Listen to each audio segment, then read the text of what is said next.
Divorce. Maybe it's time.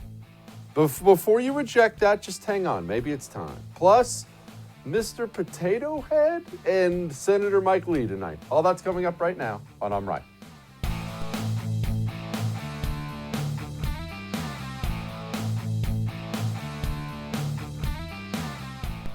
Divorce is hard. Now, I've never personally gone through it by the grace of God. I'm sure several of you have. But have you ever seen somebody go through one and thought to yourself, wow, that looks like fun? No, it's hard. But sometimes, can't we all just acknowledge probably for the best? Couples go their separate ways, become different people. He wants to stay home, have a suburban house, raise the kids in rural America. She wants to travel the globe and do heroin with a rock band. Probably shouldn't be together anymore, right? Divorce is hard. But look, sometimes maybe the way you should go, and I'm of course not talking about you and your relationship. Please don't get a divorce on my behalf. I'm doing a really ham-fisted analogy of where we are as a country right now. Why don't we just get a divorce? And here's what I mean.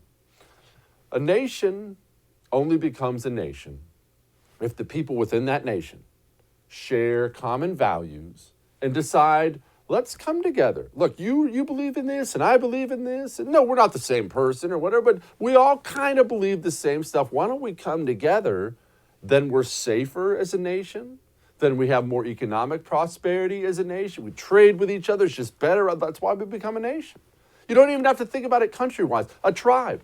Think about any indigenous tribe, whatever indigenous people you're a fan of. That's why they become a tribe. Common values, live together. We have safety in numbers, economic prosperity in numbers. We're not going to starve to death, freeze to death in the winter. We come together, right? That's the only reason to become a nation. If you don't have anything in common, if there's nothing that binds you together, why are you together? You're not a nation anymore. You don't have safety anymore because you're each at each other's throats all the time. So why are you doing it? It was probably 3-4 years ago maybe when I first brought up the concept of national divorce, about America needing a national divorce, not some bloody Civil War thing. Ew, that's what I'm trying to avoid. I don't want anybody to get hurt. But when I brought it up, I said, look, we just don't share anything in common anymore. Take a bunch of liberals from New York City versus a family living virtually anywhere in rural America. What common values do they share now? And don't do the thing I know you're probably trying to do, trying to save the country. Well, my grandpa was a Democrat. No. I'm not talking about your grandpa's Democratic Party. I'm not even talking about Bill Clinton's Democratic Party. These nut jobs today. What values do you share with them?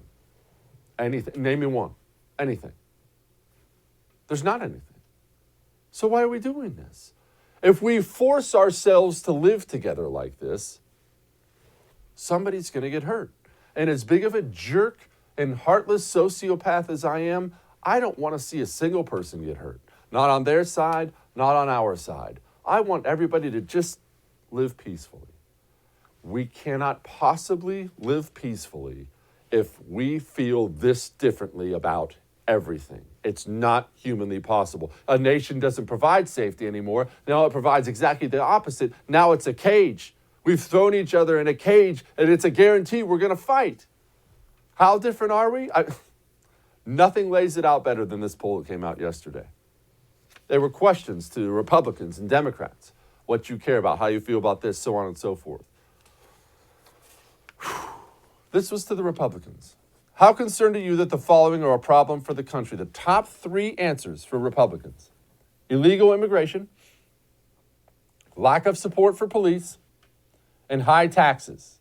This is, GOP people like you and I, even if you're not GOP, even if you're just anti-communist like I am, care about tangible things that matter, right?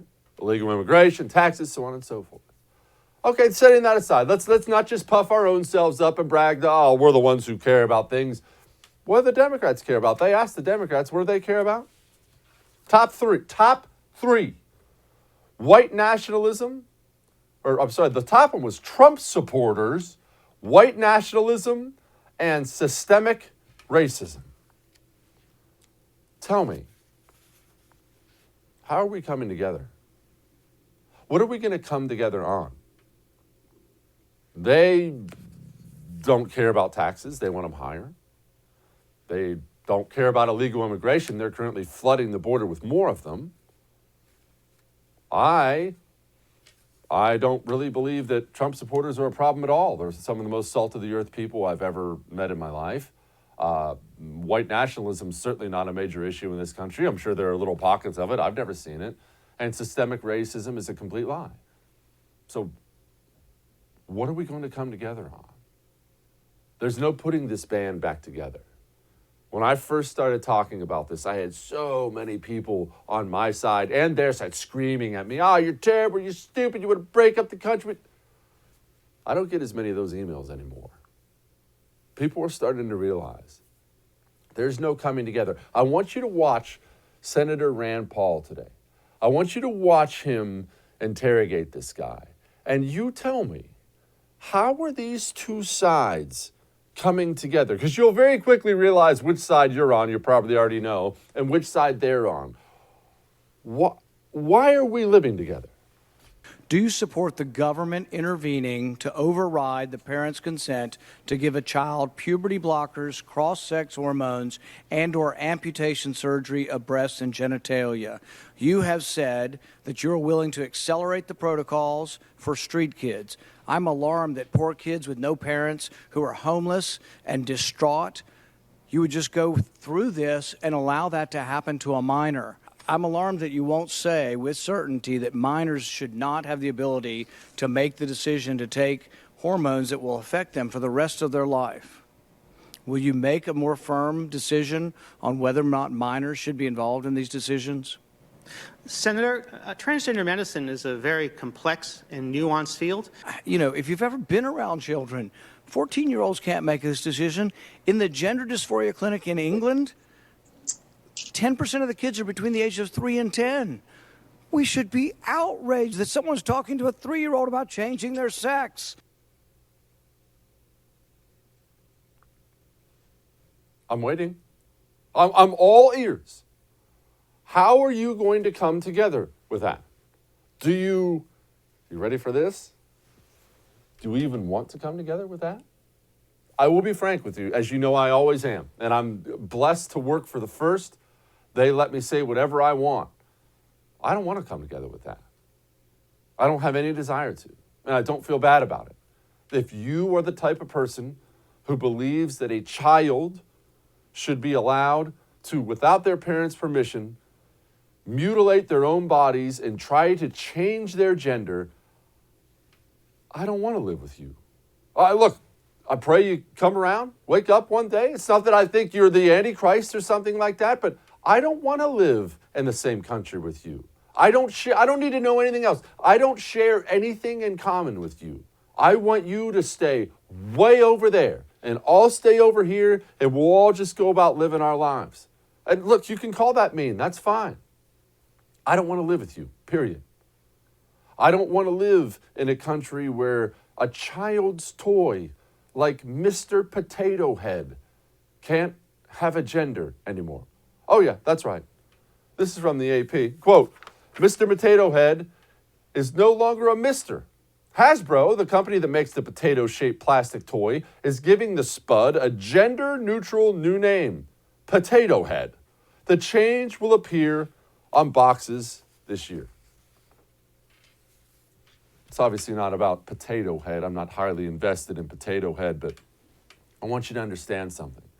The statistics that are coming out now about the amount of children, the staggering number of children in America who believe they want to change their gender, slice themselves up, is shocking, and it's going up. And why is it going up? Because culture matters.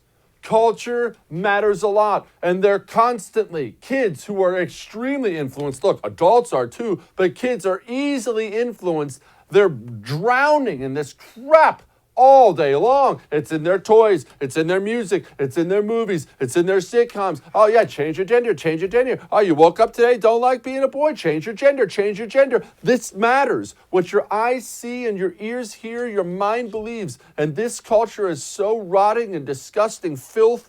We are filling up the minds of these kids with stuff that will destroy the rest of their lives. And I don't want to live with you.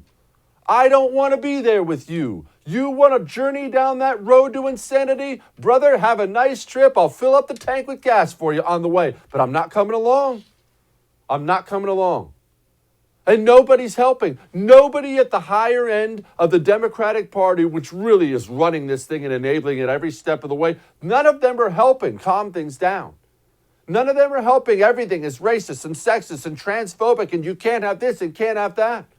Obama, of course, still got the biggest platform of anybody in the Democratic Party. Now Obama's out there talking about reparations. I don't know if anything in this country would finish tearing us to bits more than trying to punish white people for something other white people did to other black people. It's the stupidest thing I've ever heard. And the leader of the Democratic Party, in my opinion, he's out there saying this stuff.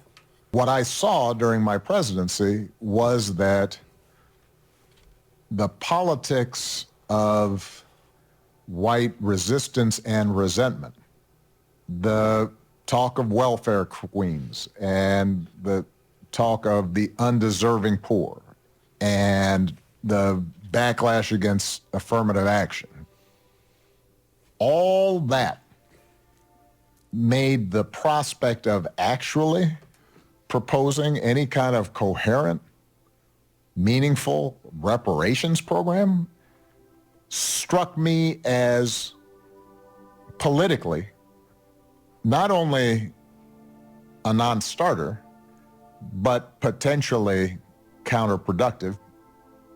And it's perfectly understandable why working class white folks, middle class white folks, folks who are having trouble paying the bills or dealing with student loans or don't have health care, where they feel like government has let them down, wouldn't be thrilled with the idea of a massive program that is designed to deal with the past but isn't speaking to their future.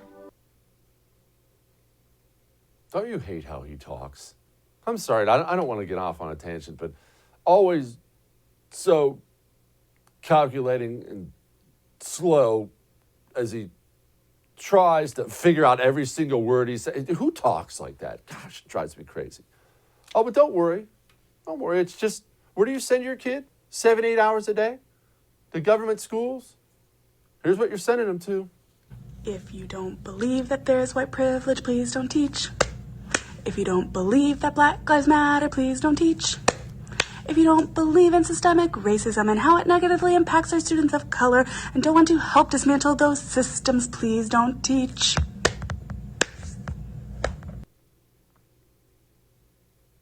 Get your kids out of government schools.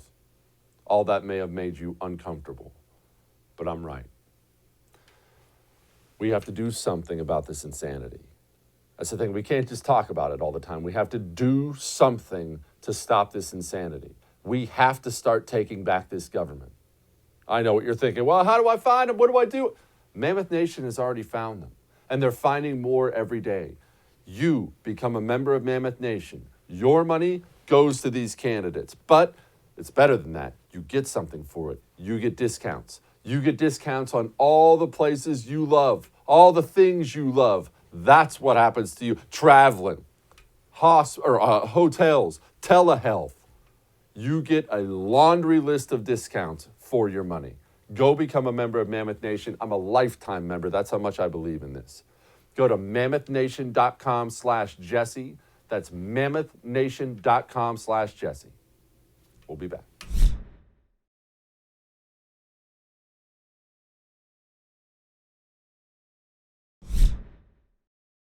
There's so much weird stuff going on right now in the world. And I wonder if it's always been this way, where there's such an obvious truth in front of everybody, but everyone's kind of avoiding it or just pretending like it doesn't exist. We have this weird thing with China right now, not to get off on a tangent, but everybody remembers this came from China, right? and China shut down interior air travel and allowed travel to the rest of the world when they knew they had a virus. And everyone's just kind of stopped talking about it. They're still investigating the origins of coronavirus. It's this weird thing.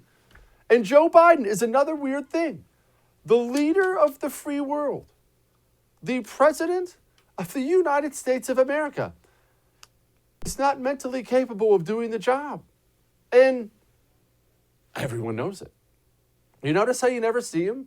I mean, everything conservatives were saying, everything people on the right were saying leading up to the election about how he doesn't have the mental faculties, they're just going to hide him the whole time. It's all true. You see him like once every 2 or 3 days. Pops up, one speech, gone, back to putting logs on the fire for old Joe. And everyone knows. Even Democrats know. We have now a letter from a lot of Democrats on the House suggesting taking away the nuclear codes from Joe Biden. Quote, vesting one person with this authority entails real risks. Past presidents have threatened to attack other countries with nuclear weapons or exhibited behavior that caused other officials to express concern about the president's judgments. And look, hard not to agree with him, right?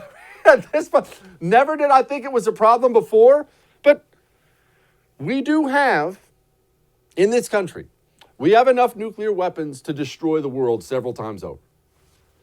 The man who can launch these nuclear weapons, he doesn't know where he is sometimes. Is that weird for anybody? Don't you find this to be so odd? And how we're all doing this thing like we pretend he's going to last 4 years. Joe Biden's president. He'll be gone soon and everybody knows it. I find it to be the weirdest thing in the world, and we're all stuck in this reality. And look, he's lucky. He's dang lucky coronavirus is out there because it lets him hide a lot more. This is from a Biden aide. This is from the Guardian. A senior advisor to Democrat Joe Biden in his campaign for president believed, quote, COVID is the best thing that ever happened to him, a new book reports. It was, the authors add, a necessary private comment that campaign officials believed but would never say in public as the U.S. reeled from the impact of the pandemic amid hospitals stretched to the breaking and with deaths mounting and the economy falling off a cliff. This is not exactly news. Everybody with eyes and ears could see what the Democrats did with coronavirus. They quickly recognized it was the perfect avenue to do a couple different things. One, wreck the one thing that was going to guarantee Donald Trump's reelection, the economy. And two, it allows you to hide Joe Biden. It's so easy to hide Joe Biden behind coronavirus. Why isn't he traveling all over the place? Remember, Trump was everywhere. Dude worked like 20 hours a day. He was everywhere. He was in California, and then by the afternoon, he's in Florida, and he's back in D.C. He's just always all over. Joe Biden. Oh, well, we can't do that. It's coronavirus. Definitely coronavirus. It was the ultimate out for Democrats. And I don't want to keep harping on this, but I'm going to. Remember this. Talked about this yesterday. Coronavirus doesn't ramp up like that. The lockdowns, the economic destruction, the mental health destruction, drug abuse, alcohol abuse, everything, all the fallout with it, the schools, everything. None of that happens if Republicans resist the initial lockdown panic. None of it happens. If Republicans hold the line, none of this happens. But they didn't. They didn't. Now, quickly, this Andrew Cuomo thing, we've been talking about this. It is not slowing down. It's picking up steam. It is picking up steam because Andrew Cuomo at one point, remember they were talking about him running for president before Joe Biden was the shoo-in? Because of how he handled coronavirus. He did such a good job. This is our new guy. He was doing interviews on CNN with his brother. You're going to run. Everybody wants you to run. He was the belle of the ball there for about, 15 minutes. And now, not so much anymore. He is in this horrible scandal, and now it's piling on. This is from Lindsay Boylan. She is accusing Cuomo. She has an article out that said, "My story of working with Governor Cuomo," subheadline, Let's play strip poker. Yes, that's right. Cuomo is now mired in a sexual harassment scandal from somebody who used to work for him. Here's this doozy. Quote, he made unflattering comments about the weight of female colleagues. He ridiculed them about their romantic relationships and significant others.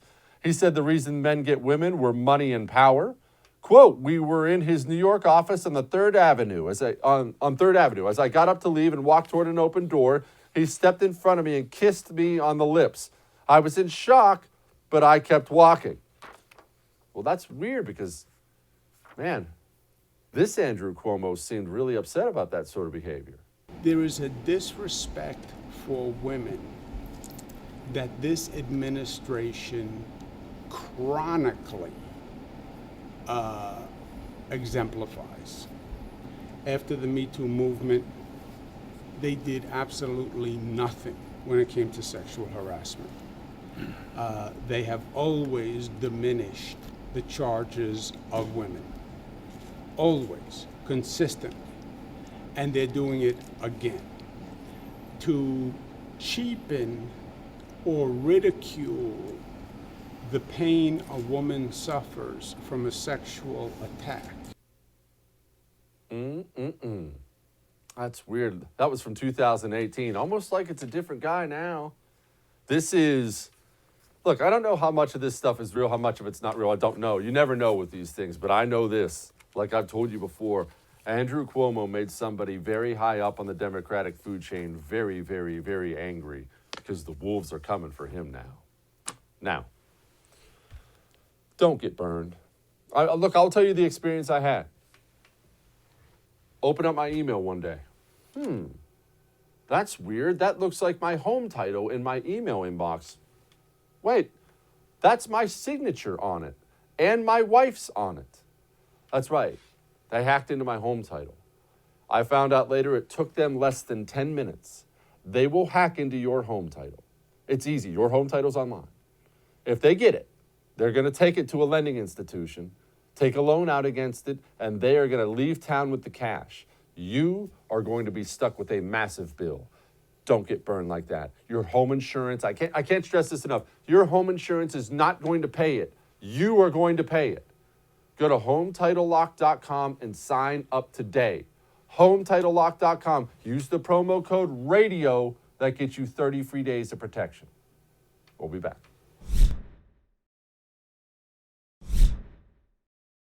As you know, I can be relatively hard on elected GOP officials, and that's because most of them suck. But when we get one of the good ones on, we are proud to introduce them to you. And one of the few good ones that I like in Washington, D.C. is joining me now, Senator Mike Lee, a man outnumbered out there in Washington, D.C. Senator, first of all, what is the One Agency Act bill? It's pure awesomeness is what it is. The whole idea behind this is to take our two-headed monster antitrust enforcement personnel and put it into a single body. In other words, consolidate antitrust enforcement authority into the U.S. Department of Justice. We have, for going on a century now, relied on two completely different tracks for enforcing antitrust law. You've got the Federal Trade Commission and you've got the Department of Justice. It's created a problem because in many instances, who enforces the laws may be determined by something as arbitrary and capricious as a coin toss. This too has just resulted in a lack of focus and a duplication of efforts that creates other problems. So the One Agency Act is all about bringing this all back in under one house, which is where it should be. Do you think there's a chance you could actually get some Democrat backing for this? Because that sounds like the kind of thing, I mean, there's not a whole lot that joins us together anymore. I talk about that all the time, but that sounds like the kind of thing I would assume even Democrats can get behind. It should be. And I'll tell you, there's nothing distinctively Republican or Democratic about this. It's not distinctively liberal or conservative. And in fact, the Democrats should like this effort for the simple reason that they're in power right now. And if what they want is more accountability within antitrust enforcement agencies, then they ought to want it to be in one agency rather than two. Remember, the Attorney General of the United States is a presidential appointee, and after being confirmed by the United States Senate, still serves at the pleasure of the president. So at any given moment, the president has the power to fire that person and the other individuals who work under that person. The Democrats should like that. They shouldn't fear it. Senator, what role should the GOP play now? I'm talking specifically about GOP senators when it comes to Joe Biden's nominees. On one hand, as predicted, they're as radical can be. On the other, we lost, and there's a certain amount of just having to sit there and eat that crap sandwich. What should the GOP do? Stop them all, let them all through, and say, screw it? What's the appropriate role? And it requires a careful balancing test. You've got to draw a lot of lines in there. And as one of my law professors, Fred Geddix, once put it, when you're in that kind of position where you have to make a judgment call, you draw the line at 7. Now, where the line 7 is up to individual interpretation. That's what makes it tough. But it's, in my case, I try to look at each Biden administration nominee, requires Senate confirmation, not necessarily on the basis of whether I would have chosen them or whether I would have recommended them to a Republican president if we had a Republican president in office, but rather as compared to who else we might get. And in some cases, that results in me voting to confirm a nominee, and others, it results in a no vote. Right now, people are worried about illegal immigration on the right. They're worried about gun control on the right. They're worried about high taxes on the right. We have some poll coming out showing Democrats are just on a different planet as far as the things they're worried about. They're worried about white nationalism and systemic racism. And their top issue, actually, they're worried about Donald Trump supporters. Senator, how do we merge these two worlds? We're living together right now. It's not a happy marriage. How are we supposed to merge worlds that are that different now? You know, that one really is hard, Jesse. It's very difficult when you've got a group of people, and if they fall into roughly one of two camps. And if the first group says X, not Y, is what we want, and the other says Y, not X, is what we want, then you've got a problem. It works much better when people can find ways to disagree without being disagreeable. And one of the ways that we do that is by shifting the focus of the decision-making authority. We can't do that with respect to every government decision. There are some areas, including immigration for one, where we, constitutionally speaking, and as a practical matter, we need a national policy. I mean, this is one of the things that's given to Congress, that's rendered federal by the Constitution. But there are a lot of others. Most other areas, most aspects of government need not be decided at the federal level. It's not to say that we're going to resolve every dispute about what the purpose of government is or what government policies ought to be like, but if we can diffuse it a little bit by sending back to the 50 states the authority to make most other government decisions. For example, healthcare. It's a fairly contentious issue. Most of the people in Vermont would much prefer to have a single-payer, government-run, government-funded healthcare system. It's one of the reasons I'm never going to live in Vermont, notwithstanding the fact that they've got Ben & Jerry's ice cream from that state. In Utah, we would have it differently. Vermont could get to single-payer a lot faster, a lot more efficiently. It'd still be a bad choice in my view, but it's up to Vermonters if they want to do that. They could get there faster and more efficiently if we didn't have such a huge federal footprint in the field of healthcare. And I think that can be a model for what we ought to do in all sorts of areas, including in areas that deal with everything from labor, manufacturing, agriculture, mining, most public education, K through 12. All of these things are areas where the federal government has stepped in, but where it probably shouldn't. It certainly need not, and I believe ought not. Well, the federal government has very few rules in the Constitution, very few roles, I should say, in the Constitution. One of them is foreign policy, though.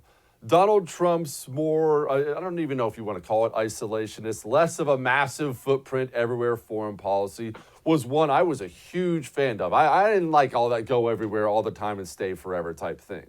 My question, though, is most of America, actually left and right, agrees with me and agrees with that kind of foreign policy. Yet our foreign policy never seems to actually change. Why this gulf between the people who set the policy and the rest of the country? It's probably the most uniting issue we have. It really is, and I couldn't agree with you more. Trump, in fact, was the most peace-loving president in our lifetimes, I think most Americans were with him on those issues. He pulled us out of wars. He ramped down efforts on existing wars and kept us out of new ones. And most Americans agree with him on that. The short answer to your question is, I think it's the military-industrial complex. I think people, when they get to Washington, D.C., after they've been here for a period of years, sometimes the division it becomes not just about left versus right, Republican versus Democrat, but Washington, D.C. against everyone else. And I really do think the military-industrial complex is a thing. It's sunk its fangs deeply into both political parties. And the American people have been paying for it for generations. Not just with treasure, but with American blood, and that's tragic. It is tragic. What's a childhood tax credit? I know there's a deal out there right now with you and Marco Rubio, and I'm shocked how many people I talk to don't even understand what that is. Will you please explain it for those of us who don't know? Yeah, the child tax credit is there to ease somewhat the tax implications of raising children. The purpose of the Lee Rubio plan, which is depicted in a really awesome 2-minute animated video that I just put out on my website at lee.senate.gov. But the Lee Rubio plan would address a very critical feature known as the parent tax penalty. Oh, I see it up on the screen now. That's fantastic that you've got that.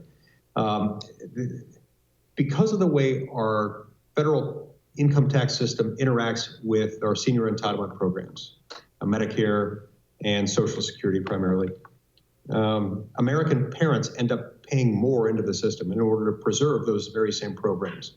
The child tax credit being increased along the lines of what we propose in the Lee Rubio plan would diminish significantly the chokehold that the parent tax penalty has on American families. I hope you run for president someday. Senator Mike Lee, Utah, thank you so much, sir. I appreciate you. Thanks so much. Great to visit with you.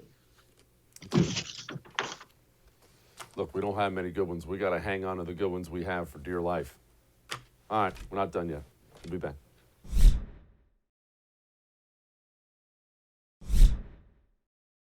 Well, it's going to pain me to do what I'm about to do, and that's to give my next guest some compliments before we have a big old argument about cheeseburgers. But we talk all the time about patriots and patriotism and standing up for what's right on this show. The people out there risking it, taking real risks to do that, those are the people who deserve your respect. My next guest, Chef Andrew Gruel, he's the owner of Slapfish, which I would highly recommend if you're out in California, but he's also a lot more than that. He defied Governor Newsom's orders. This is the guy, he's got a GoFundMe out there, which I highly recommend you support to help struggling restaurant workers who have been just slaughtered by these government regulations. Chef, why? I mean, look, you're a chef. Why come out and just take on the government? What's wrong with you? I mean, there's something wrong with me. That's for sure. That's for sure. If you go through my DMs right now, that's the one consistent theme is that there's something wrong with me. There is. Tell me about, first of all, describe, for people who don't know, describe what you did to defy Newsom, and then describe what pushback you've gotten. Well, first he banned, dining overall, then he opened it, then he closed it, then he opened it, and then he banned outdoor dining. Now, what we'd heard the whole entire time was that outdoor dining was the safest option, being outdoors, months and months of millions of people marching outdoors, and that was all good, right? And that's positive news if that's the case. But then going into, November into December, he bans outdoor dining, which totally decimates the restaurant industry in California. And we just said, screw it. I mean, we're not going to abide by this. You've overstepped your boundaries. And based upon the very science that you preach every single day, we are going to follow that science and remain open. Chef, I don't understand. I mean, you own a restaurant. Aren't all restaurant owners filthy rich and can just close for months at a time? What's your problem? I know. I don't understand either. And that seems to be what people are saying about me is that you own all these restaurants. I mean, look, owning multiple restaurants just means you're compounding loss. The average margin for the restaurants that are successful are 2 to 3%, right? So, he's ripped out everybody's revenue stream here in California. And if you saw what came out recently, California is the worst right now when it comes to deaths and cases overall. So all of this mismanagement is now apparent in the numbers. Okay, I know you restaurant guys stick together. Every restaurant owner I know, and I seem to know a million of them, they all have buddies who are other restaurant owners. Are you getting backing from other restaurant owners being like, hey, I love what you're doing, we're with you, or are you out there fighting alone? I'm getting silent backing, right? So everybody's like, we're with you, this is amazing. I mean, hundreds of messages, but unfortunately, we just can't do it ourselves. Are you getting any blowback from the government themselves? You're getting people knocking on your door? Yeah, so I'm going to go public about this at some point here, but consider this that. So 5 days after I went on my Newsom tirade, I got served by the labor commissioner on like 15 different businesses, some of which I have no part in. My wife got served. I did. Total blanket investigation using the bureaucracy in an effort to completely bankrupt me with red tape. We've spent over $50,000 now in legal fees trying to fight this, and still to this day, they will not give us a reason why they're investigating anything, even on businesses that have no employees. They've deputized the commissions, right? The labor commissioner, the health department, you name it. And we're right now up against it big time. Bill Gates says we should all eat synthetic meat. There's a video out there of him drinking poop water. I'm not making that up, everybody. I'm not even trying to be gross. What do you think about synthetic meat, Chef? Because that doesn't sound very good to me at all. No, I mean, there's so many other ways that we can actually raise protein in a sustainable, healthy environment where it's the actual protein. Aquaculture, right? I mean, I talk about that all the time. We're growing right now like 600 fish on the side of a local high school football field while simultaneously growing vegetables and romaine lettuces.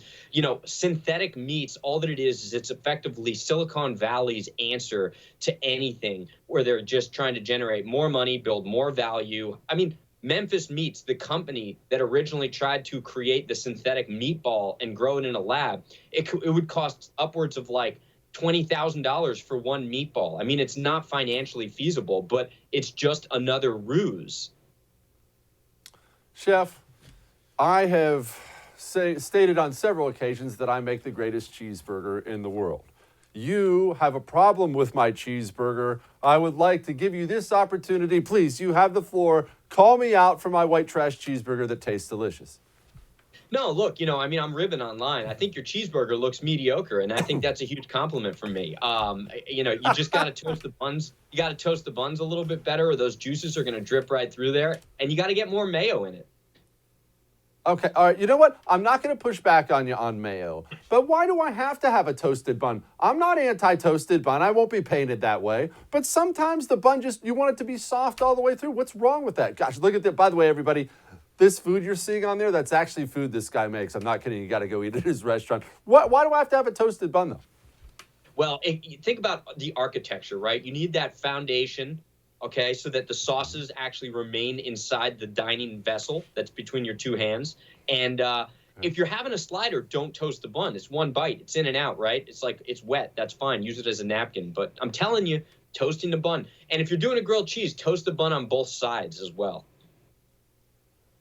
Whoa. You just blew some minds right there. So are you telling me I have to toast it, then put the cheese in, put the toasted pieces together, and then toast it? Are you serious?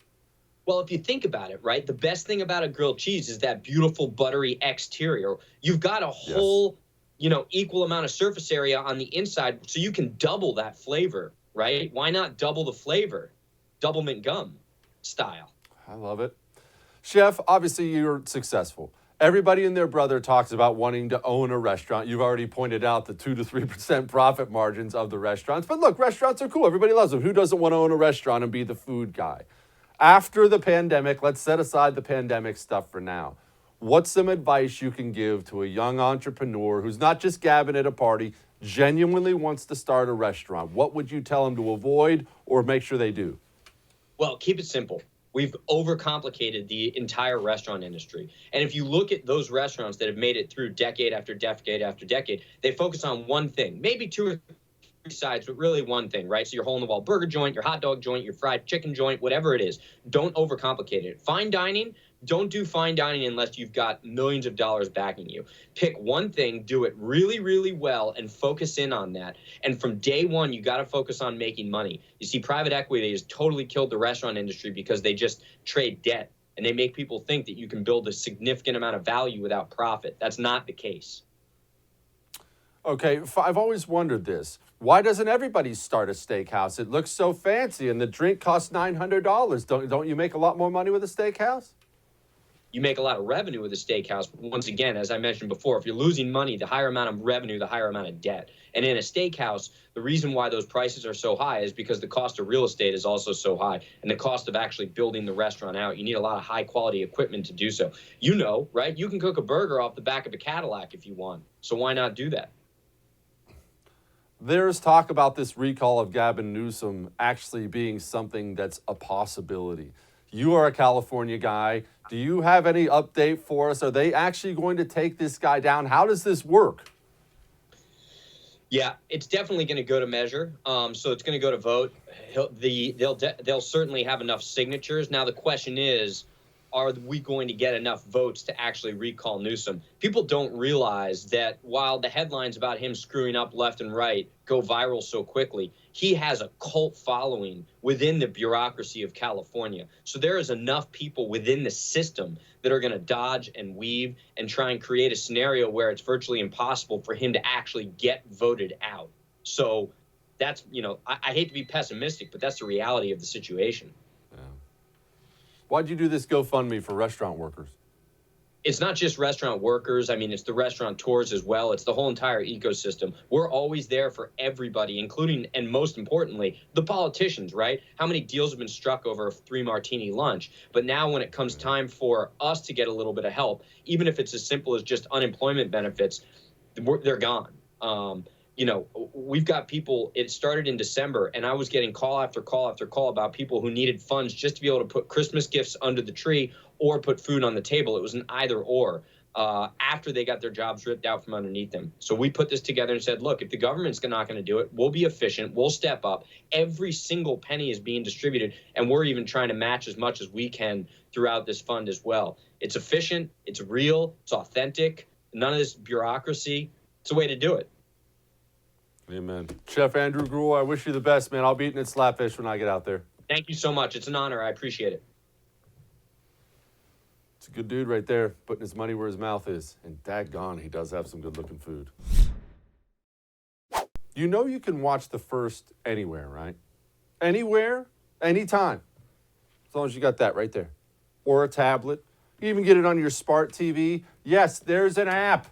Go to thefirsttv.com/watch. That's thefirsttv.com/watch. You see all of us. You can get all of us anytime you want. We'll be back.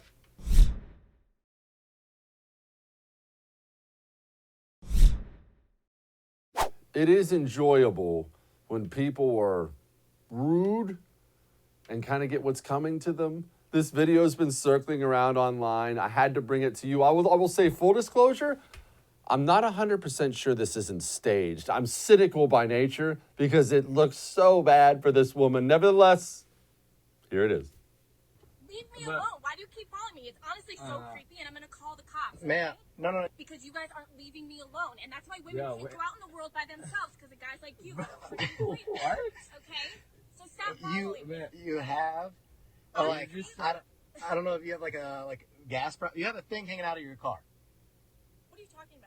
There's literally a gas hose hanging out of your car. No one's being creeped. Oh. No, thank you. I guess. There's the thank you. That's. Oh, she's what? She's taking it with her. She doesn't have. Thanks for to get all of it. Wow, dude. Nice. You didn't even close the gas can. She's out here. Always be nice. I'll see you tomorrow.